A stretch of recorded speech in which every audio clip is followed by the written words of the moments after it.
আসসালামু আলাইকুম ভিউয়ার্স, আপনারা দেখতে পাচ্ছেন আমি বাগানের পাতাগুলো কেটে দিচ্ছি।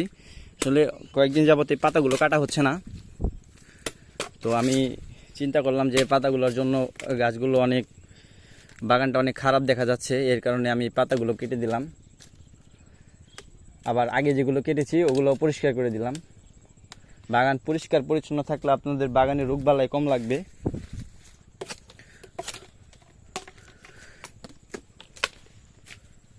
তো আপনারা চাইবেন সবসময় পরিষ্কার পরিচ্ছন্ন রাখার জন্য।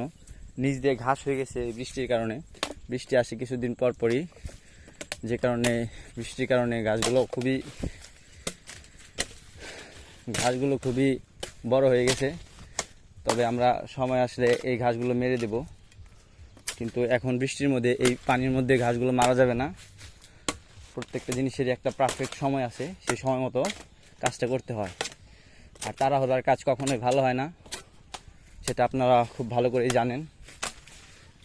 যাদের আপনাদের এই জাতের চারা প্রয়োজন তারা আমাদের সাথে যোগাযোগ করতে পারবেন। আমি একটা উদ্যোক্তা হিসাবে আপনাদেরকে এমন চারা দেব, আপনারা কোনোভাবেই আপনাদের যদি বাগান ভালো নাও হয় তাহলেও আপনাদের ওরকম আহামরি লস হবে না, লাভ হয়ে যেতে হবে। কেননা আমাদের যে বাগানটি রয়েছে, আমাদের যে জাতটি রয়েছে, এই জাত আপনাদের যদি কিনা ভাইরাস আক্রমণ করে তাহলেও আপনাদেরকে পর্যাপ্ত পরিমাণে ফলন দিয়ে যাবে। এটা 100% প্রমাণিত। আমার গত বছর একটি বাগান ভালো হয়নি, এই জাতের বাগানই, তারপরও আমি ওই বাগান থেকে মোটামুটি অনেক টাকার পেঁপে বিক্রি করছি।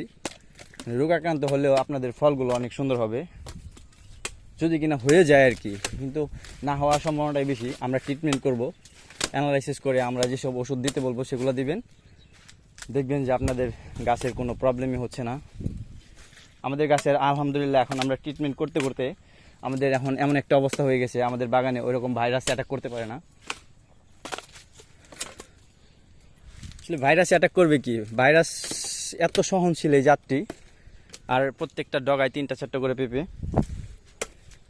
সহনশীল জাতে ভাইরাস আক্রমণ করে টিকতে পারে না।